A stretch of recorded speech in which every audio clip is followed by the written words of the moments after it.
Rabbul Arsyil Azim.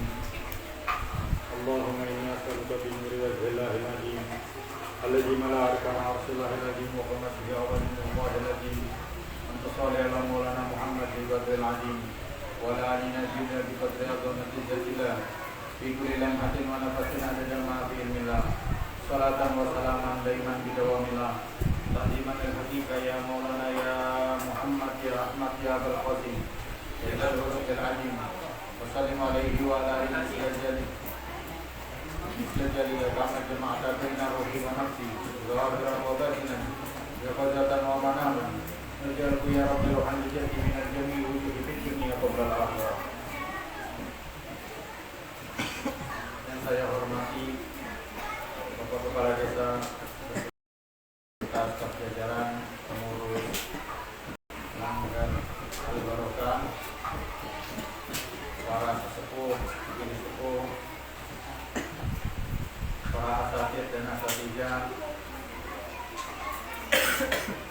dan kita yang hadir pada malam hari ini, semoga kita berkumpul di bawah hiburan rahmatnya Allah, di bawah naungan rahmatnya Allah, di bawah kasih sayang petunjuk Allah, di bawah daripada apa yang diinginkan oleh baginda Nabi Muhammad SAW.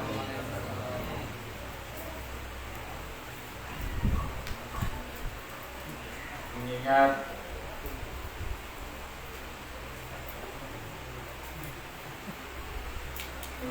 acara malam ini pun masih bagian bentuk daripada peringatan Isra Mi'raj Nabi kita Muhammad Sallallahu Alaihi Wasallam. Kemarin pun sudah datang tetamu kita dari Jakarta, beliau dari wakil Lembaga Dakwah Nahdlatul Ulama dari BGN Pusat dan sudah ceramah pun di sini. Dan insya Allah kita pun kemarin pun sudah hadir mendengarkan beliau tentang apa yang disampaikan dengan beliau, makna daripada Isra dan Mi'raj Nabi Muhammad SAW. Kita datang di dalam acara yang acara itu memperingati dan tidak lepas daripada junjungan kita Nabi besar Muhammad Sallallahu Alaihi Wasallam.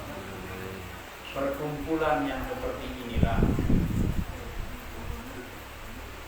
berkumpulnya dalam keadaan seperti inilah yang kita yakini insya Allah kita akan mendapatkan keridhaan Allah dan keridhaan baginda Rasul Sallallahu Alaihi Wasallam. Perkumpulan yang mengingatkan kita untuk mendapatkan keridhaan Allah, perkumpulan yang menyebabkan kita berkumpul untuk menggapai keridhaan dari baginda Rasul Sallallahu Alaihi Wasallam. Kita pun sudah mendengar bagaimana para ulama-ulama mensifatkan tentang baginda Rasul Sallallahu Alaihi Wasallam. Dan kita pun mengerti misi daripada Nabi Muhammad itu hanya satu, agar umatnya semua ada di dalam keridhaan Allah, agar semua umatnya ada di dalam apa yang diinginkan dan dicintai oleh Allah. Itu yang dijalankan oleh baginda Rasul Sallallahu Alaihi Wasallam. Kita yang berkumpul di tempat ini, alhamdulillah, berarti kita masih mendapat bagian daripada bagian-bagian yang Allah bagikan kepada orang-orang yang beruntung. Semoga sekeluarnya kita dari tempat ini pun kita ditulis sebagai golongan yang beruntung, sebagai golongan yang mendapatkan keridhaan daripada Allah dan keridhaan daripada baginda Nabi Muhammad SAW.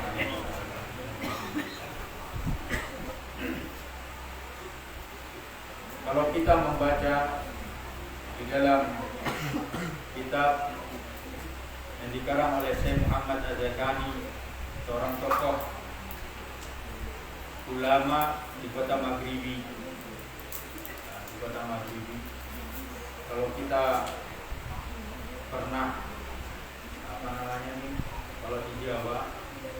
ada namanya makamnya Syekh Subakir. Syekh Subakir ini punya guru di Maroko.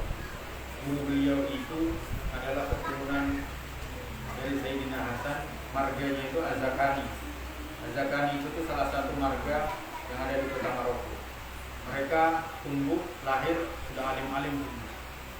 Sama seperti kalau pernah mendengar itu, seperti yang di dalam masjid ini, kalender ini, Sayyid Muhammad bin Ali Al-Maliki.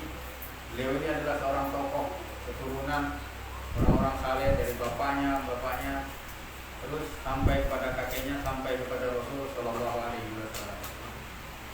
Kalau kita membaca di dalam kitabnya Syekh Muhammad Az-Zakani, beliau mengatakan bahwasanya apa yang merupakan ada di dalam diri Nabi Muhammad itu tidak pernah dapat digapai oleh orang-orang yang berilmu. Bahkan di dalam kitab tafsir Ruhul Bayan yang dikarang oleh Syekh Ismail Al-Yamani, itu di sana disebutkan di mana suatu hari Nabi Allah Musa alaihissalam itu sedang bermunajat kepada Allah. Sewaktu bermunajat kepada Allah, Nabi Allah Musa ini dibukakan Lauhul Mahfuz. Sewaktu beliau melihat keadaan di Lauhul Mahfuz ini, maka beliau bertanya kepada Allah, "Ya Allah, itu apa?" Maka dijawab oleh Allah, "Ya Musa, ini adalah Quran." Musa bertanya, "Ya Allah, Quran itu untuk siapa?" Baru dijawab, Allah menjawab kepada Musa, "Wahai Musa, Al-Quran ini untuk Muhammad dan umatnya." Musa ini balik bertanya lagi kepada Allah, "Ya Allah, itu Al-Quran tidak usah dikasihkan kepada umat Muhammad, kasihkan kepada saya saja. Karena umat saya itu tuh panjang-panjang umurnya. Tapi sedangkan umatnya Muhammad itu pendek-pendek umurnya." Paham? Pendek-pendek umurnya.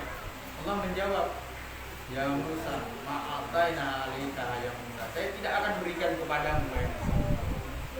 Ini adalah khusus untuk umat Muhammad." Nah ini banyak, panjang itu tafsir, itu panjang ceritanya. Salah satunya seperti itu. Diberikan Al-Quran kepada kita, hudan linnas, sebagai petunjuk. Tapi sekarang pertanyaannya dengan kita, kenapa petunjuk itu makin jauh dengan kita? Makin jauh dengan kita. Karena apa? Karena kita tidak mau mendekat kepada orang yang menjadi bagian daripada petunjuk itu. Siapa? Itulah Nabi Muhammad Sallallahu Alaihi Wasallam.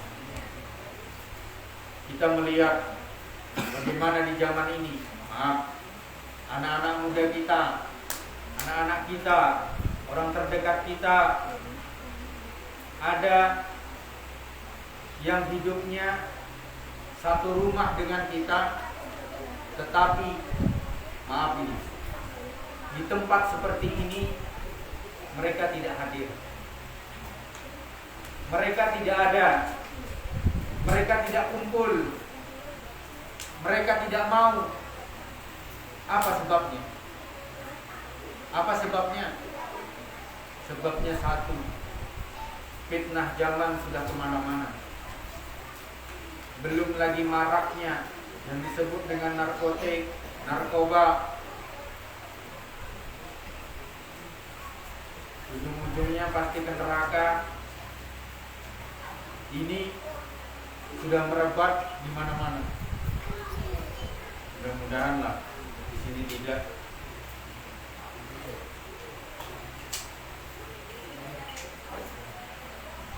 Masa depan anak bangsa hancur.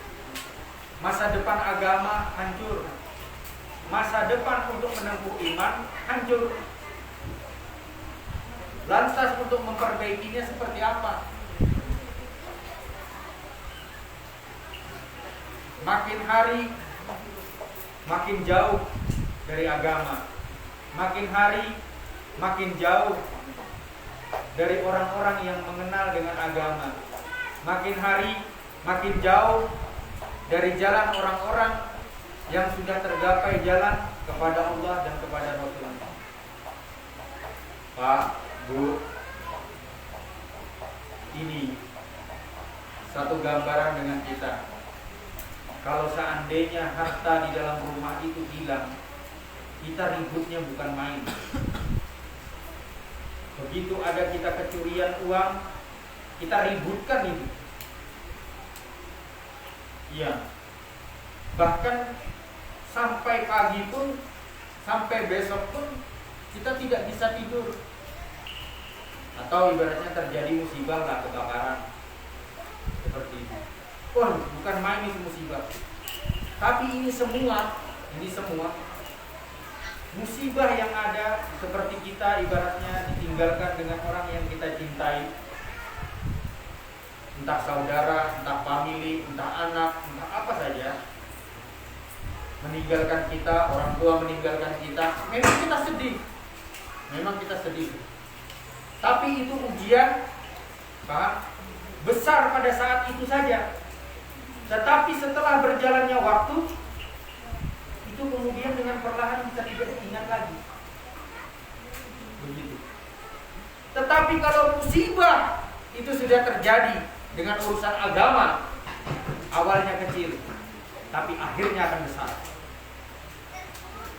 Bagaimana tidak bisa dikatakan awalnya kecil, akhirnya besar. Masuk saja orang yang berpahaman dengan pahaman yang jauh daripada apa yang merupakan paham ahli majahib, asalnya satu masuk, lama-lama lebih, akhirnya besar. Kejadiannya apa? Keributan. Ini yang sering terjadi seperti ini. Musibah agama itu kecil awalnya, tidak dirasa. Begitu ada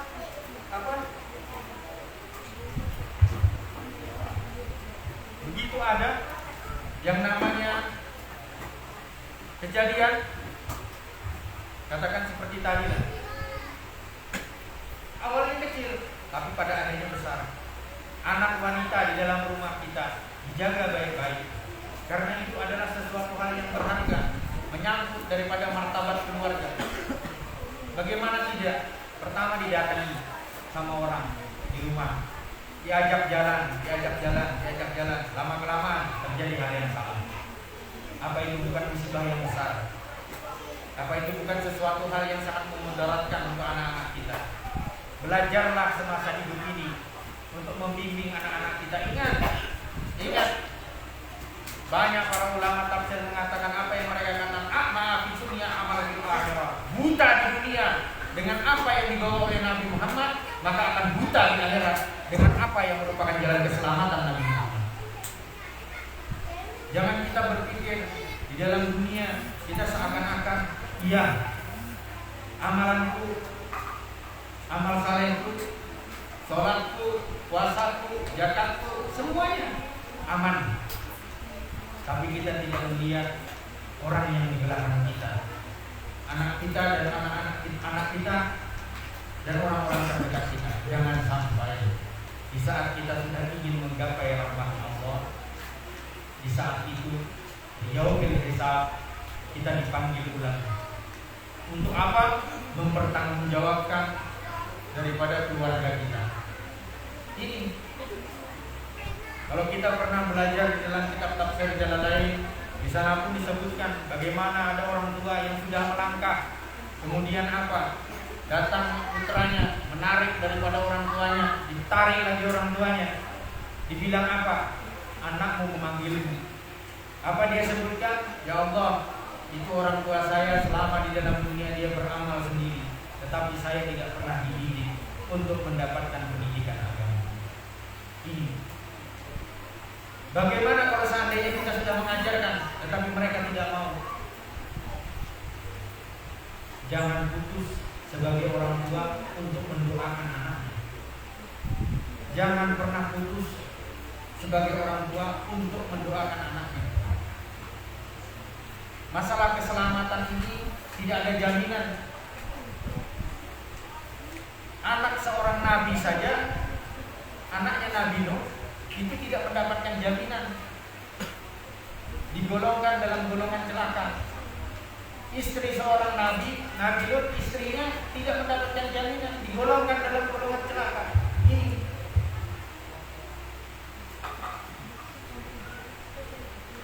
justru itulah kita berkumpul di tempat ini untuk kita mengingatkan apa yang merupakan yang menjadi misi daripada Nabi kita Muhammad SAW.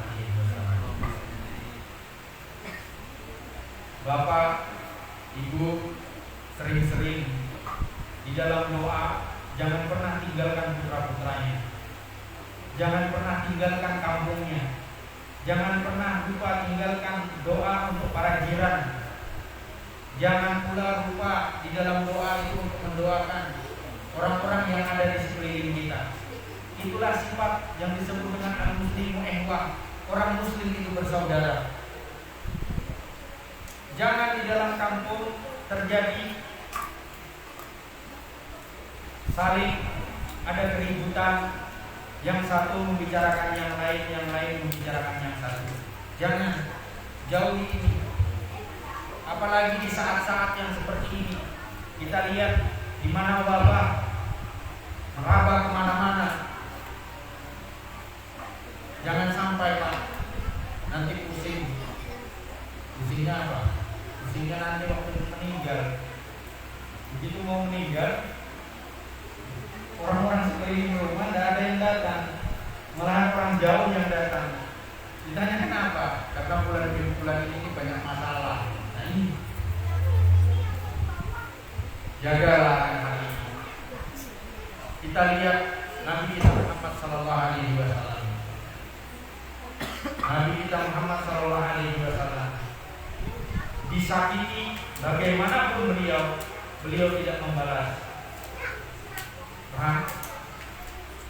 Beliau tidak membalas. Itu kan Nabi. Betul, itu Nabi. Lantas Nabi mana yang mau diikuti?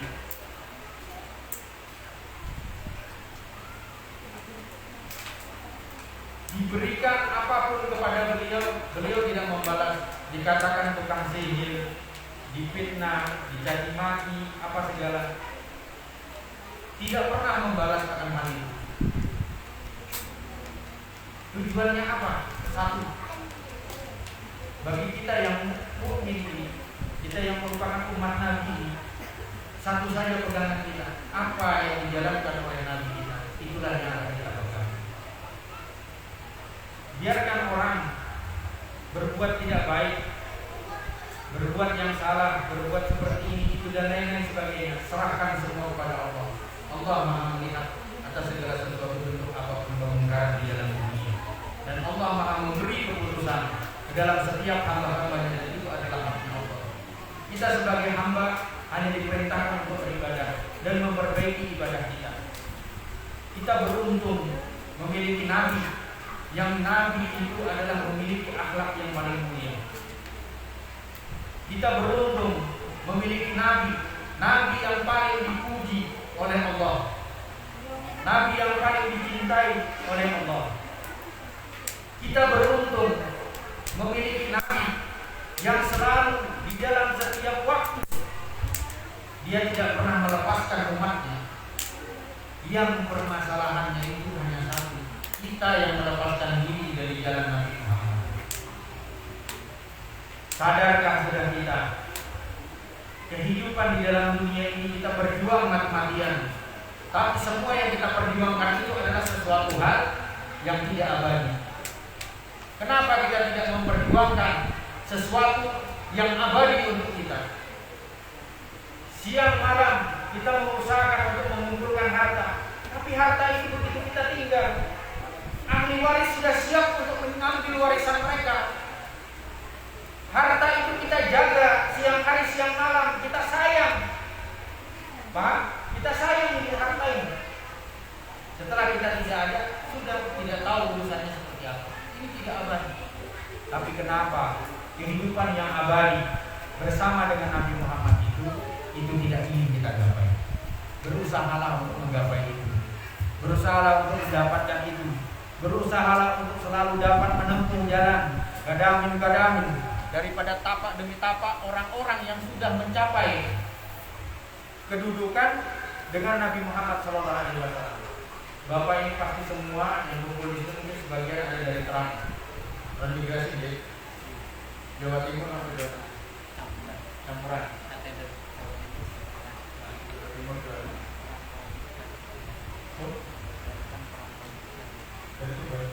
oh iya.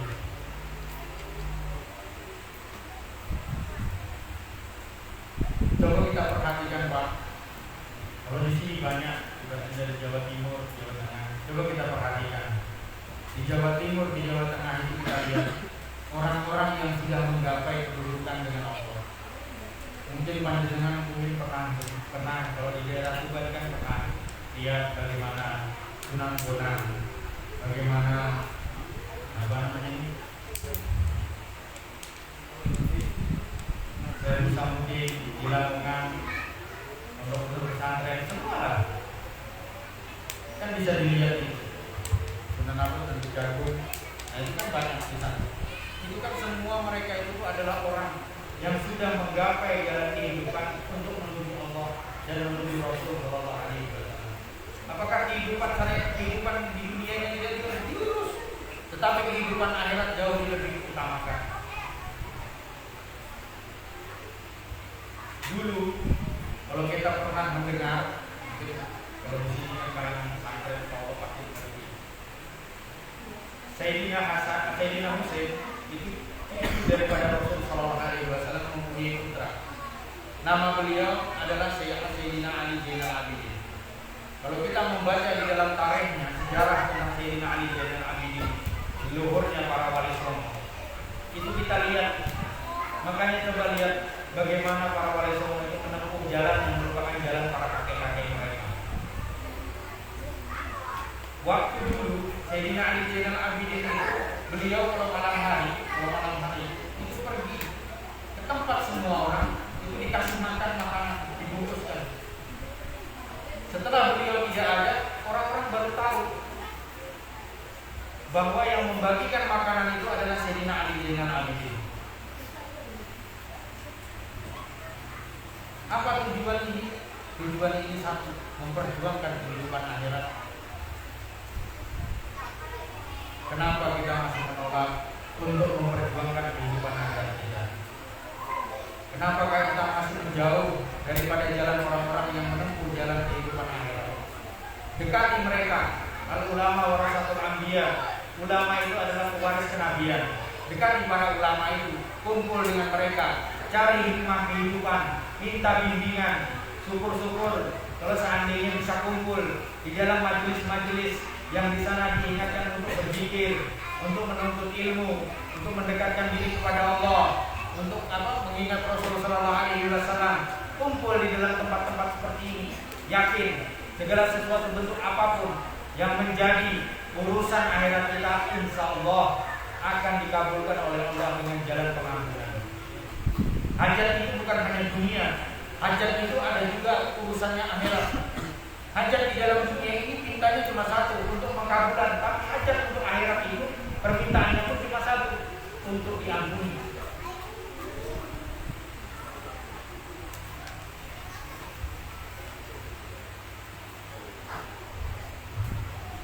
Makanya oleh sebab itu dari sekarang berusahalah Pak, mumpung panjenengan ini hidup di Kalimantan. Hidup di Kalimantan ini beda seperti kita hidup di Jawa. Kalau di Jawa itu begitu kita keluar rumah jarak 100 meter atau 200 meter itu kita temukan pondok. Gini apa nggih? Pasti kita temukan pondok. Panjenengan pasti temukan pondok. Tapi kalau di Kalimantan ini agak jauh-jauh pondoknya. Nah ini bedanya. Dan kita harus lebih waspada dengan keadaan yang seperti ini. Kenapa? Karena kita khawatir, Pak, jangan sampai nanti panjenengan meninggalkan dunia ini. Paham? Panjenengan meninggalkan dunia ini, panjenengan belum mendapatkan anak, yang mengerti masalah bagaimana urusan akhirat.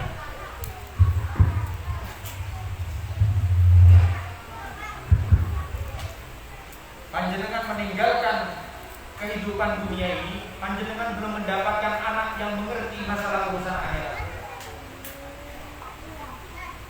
Panjenengan seperti orang nunggu di sana. Kapan kita lihat bagaimana orang-orang yang anaknya saleh, mereka di dalam barjah menunggu kiriman dari anak-anaknya dari dalam dunia sampai kepada mereka. Ya seperti inilah, anggap kita duduk seperti ini. Tiba-tiba kita duduk begini ini, datang bingkisannya beda-beda isinya. Ada yang banyak, ada yang sedikit, ada yang ramai isinya di dalam, ada yang tidak ramai isinya di dalam. Kayak seperti ini. Bagaimana nanti pada saat kita di barjah, seperti itu pula. Kalau panjenengan punya anak yang saleh, insya Allah kehidupan di sana itu jauh lebih baik. Makanya di zaman Sayyidina Hasan al-Basri di dalam kitab Nujumul Jamirah itu dikatakan pernah ada satu masa di mana Sayyidina Hasan al-Basri itu tertidur di dekat pemakaman. Nah, pada waktu tidur di dekat pemakaman ini, beliau bermimpi bertemu dengan haulahul barjah, bertemu dengan orang-orang yang ada di dalam barjah, di dalam kubur itu. Nah, di antara orang yang ada di dalam barjah ini, pada waktu itu ditemukanlah ada orang yang dia ini lebih rapi, lebih bagus, keadaannya lebih baik daripada yang lain. Sayyidina Hasan al-Basri bertanya, kenapa Anda bisa mendapatkan seperti ini? Apa jawabannya? Ya Syekh, ya Hasan al-Basri, saya itu memiliki putra yang mana putra saya itu pernah bertemu dengan Sayyidina Abdullah al-Abbas, bukan Sayyidina Abdullah bin Abbas, seorang tokoh ulama di Irak di zaman Sayyidina Hasan al-Basri. Tapi bukan zaman Rasulullah ini yang zaman Sayyidina Hasan al-Basri. Nah, jadi pada waktu itu dia berguru kepada sana. Saya titipkan putra saya ini. Tetapi apa? Putra saya itu keluar dari sana, dia dapat menghafal beberapa pelajaran, kemudian menghafal Quran, menghafal hadis. Tapi dia sekarang berjualan di salah satu pasar, di ujung pasar. Waktu dilihat di ujung pasar, dikatakan di ujung pasar itulah dia berjualan roti. Akhirnya di saat Sayyidina Abbas terbangun, Sayyidina Hasan al-Basri terbangun, dicari tempat ini. Ternyata setelah dicari, di situ ditemukan memang ada orang yang menjual roti. Tetapi anak ini selama menjual roti, mulutnya itu tuh tidak pernah berhenti. Sayyidina Hasan al-Basri bertanya, kenapa mulutmu itu tidak pernah berhenti? Apa dia jawab? Saya itu Sayyidina Hasan al-Basri sambil berdagang ini, saya memilih berdagang berjual roti supaya saya tidak repot. Saya itu tuh tidak repot. Kerja saya memilih berdagang sambil saya bisa membaca Quran dan saya kirimkan kepada ayah saya yang sudah tidak ada. Apa jawaban Sayyidina Hasan al-Basri? Saya bermimpi di kuburan itu kau memiliki ayah bernama ini. Benar. Kau mulai berjualan begini benar. Lalu dikatakan oleh Sayyidina Hasan, aku bermimpi di dalam kuburan itu aku melihat segala amalmu itu sudah sampai kepada orang tua. Ini Pak. Di dunia Pak, kita berusaha mati-matian, susah sudah semua dijalani, pahit sudah dijalani, capek sudah dijalani, semua sudah dijalani. Mudah-mudahan kita di dalam alam akhirat tidak merasakan kelelahan yang seperti apa yang kita rasakan di dalam dunia ini. Mudah-mudahan kita mendapatkan anak-anak yang saleh. Mudah-mudahan kita mendapatkan anak-anak yang di dalam hatinya penuh dengan iman. Mudah-mudahan kita mendapatkan anak yang selalu terjaga masalah agamanya. Mudah-mudahan kita mendapatkan anak yang selalu dapat berbakti kepada kita di masa hidup maupun sesudah kita masuk ke dalam alam barzakh. Untuk mendapatkan ini kuncinya satu Pak, kembalilah kepada jalan Nabi Muhammad SAW. Titipkanlah anak di dalam pesantren yang betul-betul pesantren mengajarkan tentang bagaimana hukum, kedudukan, orang yang telah tidak ada di dalam dunia ini, dan bagaimana di dalam pesantren itu mengajarkan tentang hubungan antara anak dengan orang tua, kebaktian, itu yang kita cari. Mungkin ini dululah yang dapat saya sampaikan pada malam hari ini. Semoga apapun yang kita duduk di tempat ini, kita mendapatkan keberkahan. Keluarnya kita dari tempat ini, anak-anak kita, keluarga kita. Sebelum saya tutup, mari angkat tangan kita masing-masing, kita berdoa, aminkan doa ini. Semoga doa-doa ini dijawab oleh Allah.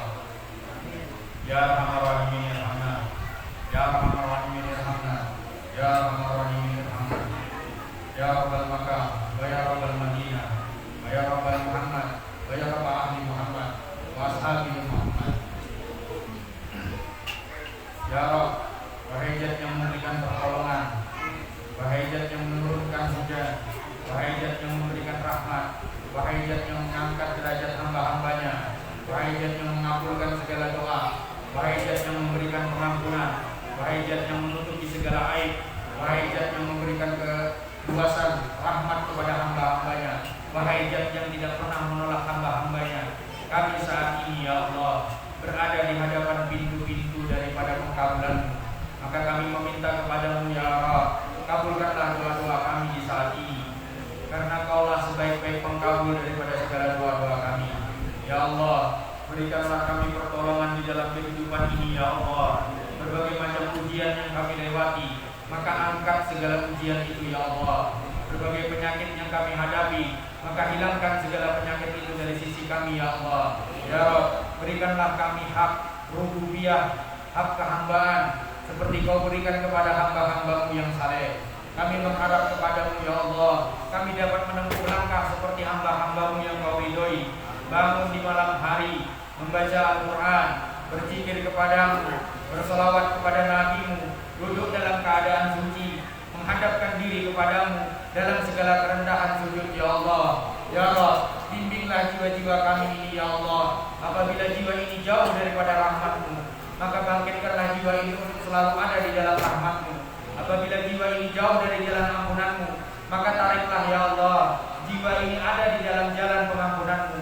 Ya Rabb, kami memohon kepadamu ya Allah, jangan tutup usia-usia kami ya Allah, sebelum di dalam dada-dada kami terisi akan iman. Jangan tutup usia-usia kami ya Allah, sebelum kami melihat jiwa-jiwa kami ya Allah ada tunduk di dalam jalan pengampunan-Mu.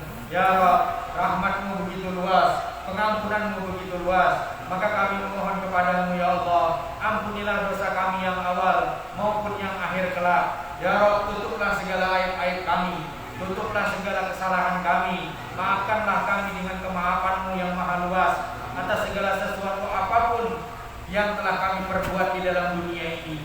Ya Rabb, kami akui bahwa kami adalah hamba-hamba-Mu yang lalai kepadamu, yang lalai kepada Nabi-Mu, yang lalai kepada jalan-Mu, yang lalai daripada segala rahmat-Mu. Maka keluarkankah kami dari tempat ini ya Allah, dalam keadaan menjadi hamba-hamba-Mu yang baik, hamba-hamba-Mu yang berpegang teguh di jalan-Mu, hamba-hamba-Mu yang selalu memasuki rahmat-Mu, hamba-hamba-Mu yang selalu duduk di dalam jalan orang-orang yang Kau ridhoi. Ya Rabb, kami memohon kepadamu ya Allah, ampunilah dosa kedua orang tua kami, rahmatilah mereka, kasih sayangilah mereka, beri mereka petunjuk kehambaan kepada jiwa-jiwa mereka. Ya Rabb, kumpulkan mereka dengan perkumpulan orang-orang yang mendapat keampunan-Mu, kumpulkan mereka dengan perkumpulan orang-orang yang mendapat rahmat-Mu, kumpulkan mereka dengan perkumpulan orang-orang yang menggapai keriduan-Mu dan keriduan Nabi Muhammad SAW. Ya Rabb, kami memohon pula kepadamu ya Allah, berikanlah pengampunan-Mu yang menyeluruh kepada kedua orang tua kami yang telah ada di dalam barjah. Ya Rabb, jadikanlah kubur-kuburan mereka menjadi tempat sebaik-baik ya Allah, pengampunan-Mu di sana kepada mereka. Tutupilah dosa mereka yang awal dan yang akhir. Berkasih sayanglah kepada mereka ya Allah atas segala sesuatu keringat yang telah mereka cucurkan di dalam kehidupan ini kepada kami ya Allah. Ya Rabb, kami memohon kepadamu ya Allah, Kaulah yang menggenggam segala takdir, dan Kaulah yang menggenggam segala hamba-hamba-Mu. Kau pula yang memiliki pengkabulan, dan Kau pula yang memiliki rahmat. Maka kami memohon kepadamu ya Allah,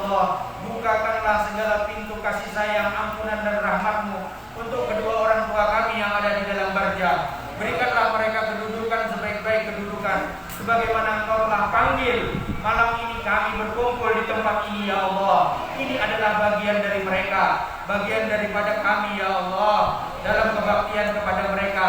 Dan kabulkanlah ya Allah apa yang telah kami minta dan apa yang telah kami harapkan kepadamu. Ya Rabb, berikanlah petunjuk ke dalam jiwa anak-anak kami. Jangan tutup usia-usia kami ya Allah, sebelum di dada mereka ada dalam keadaan iman, sebelum di dada mereka ada dalam keadaan orang-orang yang mengenalmu dan mengenal Nabi Muhammad SAW. Ya Rabb, kumpulkanlah anak-anak kami di jalan orang-orang yang kau ridhoi. Jangan kau melangkahkan ke mereka ya Allah ke jalan orang-orang yang kau murkai, ke jalan orang-orang yang jauh dari rahmatmu, ke jalan orang-orang yang ditolak dalam penolakan nabimu. Jangan kau kumpulkan anak-anak kami ya Allah di dalam jalan orang-orang yang makin jauh kepada rahmat dan kasih sayangmu. Ya Rabb, kami memohon kepadamu, tutuplah usia-usia kami ya Allah, kecuali di dalam jiwa anak-anak kami ya Rabb sudah berdiri adanya iman, sudah mengerti akan agama ini, sudah tunduk kepadamu. Ya Rabb, kaulah sebaik-baik tempat kami menitipkan, maka kami titipkan jiwa-jiwa putra-putra kami ya Allah, anak-anak kami kepadamu, dan perbaikilah keadaan mereka. Ya Rabb, jangan putuskan rahmatmu kepada mereka sebagaimana kau tidak memutuskan rahmatmu kepada kami ya Allah. Ya Rabb, kami memohon kepadamu ya Allah, rahmatilah kami dikala akhir-akhir hayat kami ya Allah, dikala para penyembuh telah berputus asa untuk menyembuhkan segala penyakit kami.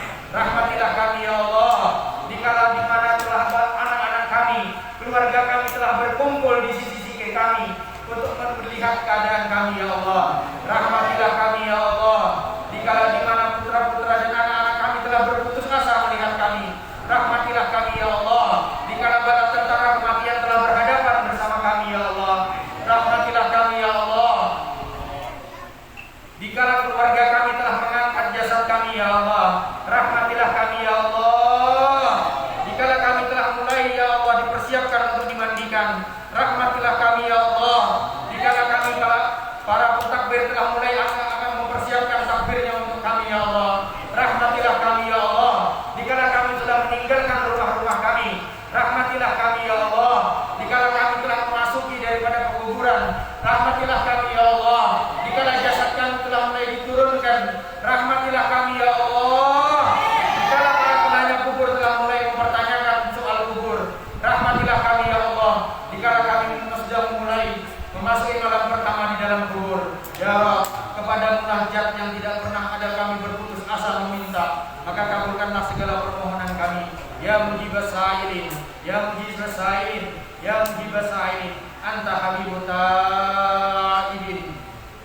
Rabbana atina fid dunya hasanah, fid dunya tahta sunnah nabiyina Muhammad sallallahu alaihi wasallam, fil qabri hasanah radhah min riyadil jinan, fil masyari hasanah tahta liwa'i sayyidina Muhammad sallallahu alaihi wasallam. Wa qina azaban nar wa qina azabil qabri wa qina azabil mashar. Wa sallallahu ala sayyidina Muhammadin nabiyil ummi wa ala alihi wasallam walhamdulillahi rabbil alamin. Mohon maaf. Wassalamualaikum warahmatullahi wabarakatuh.